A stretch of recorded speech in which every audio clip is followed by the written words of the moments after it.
जी students, हम इससे पिछले लेक्चर में बात कर रहे थे ट्रुथ सेट्स के ऊपर, a link between set theory and logic के ऊपर। ठीक है, मतलब हमने देखा था कि हमारे पास जो प्रपोजिशन होती हैं, अगर उनका ट्रुथ सेट बनाया जाए, मतलब जिस ऐसा एक फार्मूला बनाया जाए एक स्टेटमेंट का, जिसमें के जो वेरिएबल है उसकी जो मतलब वैल्यूज हैं या जो नंबर्स हैं उसमें जब लिखे जाएं स्टेटमेंट में और वो उसको ट्रू शो कर दें, तो वो एक सेट में अगर लिखते जाएं तो वो उसका ट्रुथ सेट बन जाएगी। ठीक है, जिसको कि फिर मैंने जो है जो हमारे पास सेट थ्योरी में जो यूनियन इंटरसेक्शन है उसको लॉजिकली जो हम डिसजंक्शन और कंजंक्शन लेते हैं उससे मैच करके बताया था कि यूनियन जो है वो हमारी डिसजंक्शन के साथ मैच करती है, उसके लॉजिक को ओबे कर रही होती है, जबकि जो हमारा इंटरसेक्शन वाला ऑपरेशन होता है सेट्स में वो कंजंक्शन जो ऑपरेशन लॉजिकल हो रहा होता है उसको उसके मतलब हिसाब से मैच कर रहा होता है, उसके साथ वो रिजेंबल कर रहा होता है। इसी तरीके से फिर हमने ये देखा कि हमारे पास जो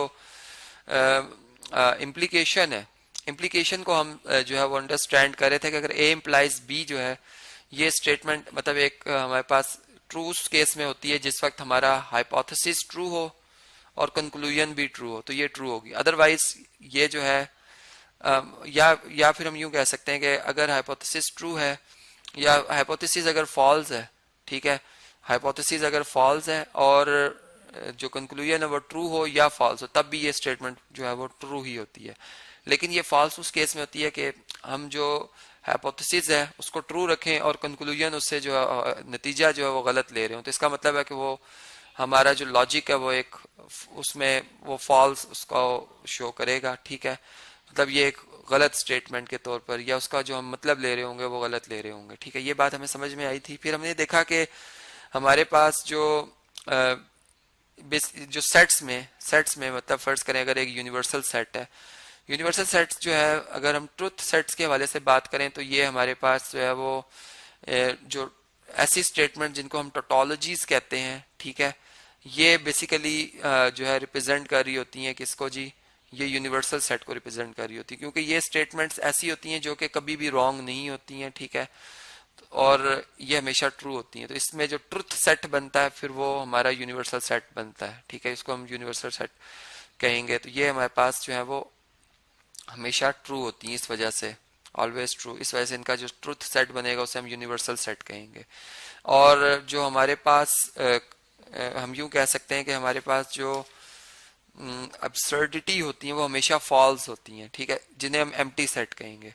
ठीक है, जो एब्सर्डिटी है, एब्सर्डिटी यानी ऐसी स्टेटमेंट्स जो कि हमेशा फॉल्स होती हैं। इसकी एग्जांपल मैंने ऐसे दी थी कि फर्ज करें अगर मैं एक स्टेटमेंट लिखता हूँ कि Islamabad is the capital of Pakistan. ठीक है, is the capital of Islam Pakistan. ठीक है, अब अगर इसका निगेशन ले लिया जाए, इसका मतलब इसका उलट लिया जाए कि Pakistan Islamabad is not the capital of Pakistan, तो फिर ये हमेशा मतलब जो है इसका आंसर जो है वो एम्प्टी ही आएगा, इसलिए कि ये एक फॉल्स स्टेटमेंट, इसका जो उलट है वो हमेशा, किसी भी स्टेटमेंट का जो उलट है वो हमेशा फॉल्स होता है। ठीक है, तो फिर वो एक अब्सर्डिटी में आ जाता है कि आप उसका बिल्कुल उलट मतलब ले रहे हैं। ठीक है, तो यहाँ से हमें एक तो ये बात पता चल रही है।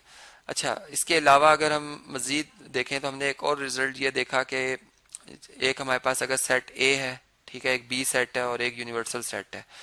हम ए सेट ले लेते हैं सेट थ्योरी के हवाले से 1 2 4, बी सेट हम ले लेते हैं 1 3 5, ठीक है, 1 3 और 5, जबकि यूनिवर्सल सेट जो ले लेते हैं हम वो 1 2 3 अप टू 10 ले लेते हैं। ठीक है, अब क्या है कि अगर मैं निगेशन मतलब अगर मैं ए कॉम्प्लीमेंट की बात करता हूं तो ए कॉम्प्लीमेंट क्या होता है जी, यूनिवर्सल सेट में से आप ए सेट माइनस कर दें। ठीक है, तो यूनिवर्सल सेट आपके सामने लिखा हुआ है 1 2 3 अप टू 10 और आप इसमें से माइनस कर रहे हैं ए को। ए क्या है, 1 2 और 4 है। ठीक है, इसमें 1 आ रहा है, 2 आ रहा है और 4 आ रहा है, तो इनका जो डिफरेंस बनेगा या एक कॉम्प्लीमेंट जो बनेगा वो हमारे पास क्या बनेगा, इसमें आएगा 3 5 6 और अप टू 10। ठीक है, 7 8 9 मतलब सारे आ रहे हैं इसमें। अब अगर हम निगेशन की बात करें या इस तरह से देखें कि ए का ए कॉम्प्लीमेंट से जो इंटरसेक्शन बनती है वो क्या बनती है, एम्प्टी सेट बनती है। ठीक है, यानी फॉल्स आ रही है। और अगर हम यूं देखेंगे एक हमारे पास प्रपोजिशन पी है और एक हमारे पास प्रपोजिशन जो है उसका निगेशन है, ठीक है, तो इसमें जो हमारे पास इंटरसेक्शन को मैंने कहा था कि ये कंजंक्शन से रिजेंबल करता है, तो P जो है इसकी कंजंक्शन ली जा रही है अगर P निगेशन के साथ। देखें अगर P ट्रू होगा उसका निगेशन फॉल्स होगा, तो इसमें जो हमारे पास इनकी कंजंक्शन बनेगी वो क्या बनेगी, फॉल्स बनेगी हमेशा। और अगर P फॉल्स हुआ, इसका निगेशन ट्रू होगा, तब भी ये फॉल्स ही आएगी। ठीक है, मतलब ये कभी भी जो है वो ट्रू नहीं हो सकती। ट्रू मीन्स के इसके अंदर कोई कॉमन एलिमेंट नहीं आ रहा। ठीक है, और फॉल्स मीन्स कि ये एम्प्टी है। तो यहाँ से भी हम देख सकते हैं कि ए और ए का कॉम्प्लीमेंट हमेशा क्या होता है जी, वो एम्प्टी होता है। तो निगेशन को हम कह सकते हैं कि ये कॉम्प्लीमेंट से रिजेंबल कर रही है और ए वो खुद प्रोपोजिशन है। ठीक है, तो ये एक हमें एक रिजेंबल जो है वो रिजेंबलेंस नजर आती है लॉजिकल, जो हमारे पास लॉजिक्स होते हैं प्रोपोजिशंस में, और जो हमारे पास सेट्स थ्योरी उसके अंदर एक लिंक जो हमें नजर आ रहा है। फिर इसी तरीके से हमने एक और जो है एक रिलेशन समझा कि चलें इधर से इसको हम समझ लेते हैं। यहाँ पर इसको रेस करते हैं स्क्रीन को थोड़ा सा, हमारे पास कुछ स्पेस हमें रिक्वायर होगा जी।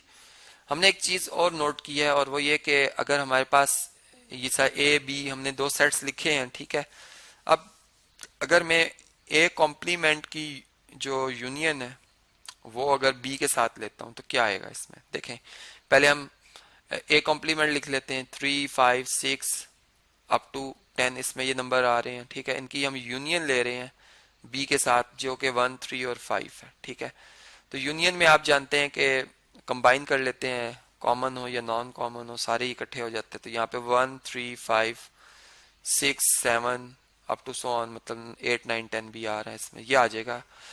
मतलब ये एम्प्टी नहीं आ रहा। और इसमें हमने जो लिंक देखा है कि वो हमारे पास जो बी सेट है उसके सारे एलिमेंट्स जो है वो इसके अंदर आ गए हैं। ठीक है, इस ए कॉम्प्लीमेंट यूनियन बी के अंदर आ गए हैं। ठीक है, अब अगर हम इसको लॉजिकली समझें तो हमारे पास अगर एक प्रोपोजिशन ए है, एक बी है, एक इसका निगेशन है। ए का क्या है जी, निगेशन है। ठीक है, तो अगर ए का निगेशन, ए प्रोपोजिशन का निगेशन को इसका मतलब डिसजंक्शन ले लिया जाए बी के साथ, तो ये वही मीनिंग दे रहा है हमें जो कि ए कॉम्प्लीमेंट यूनियन बी दे रहा है। ठीक है, देखें ए अगर ट्रू होगा तो इसका निगेशन फॉल्स होगा।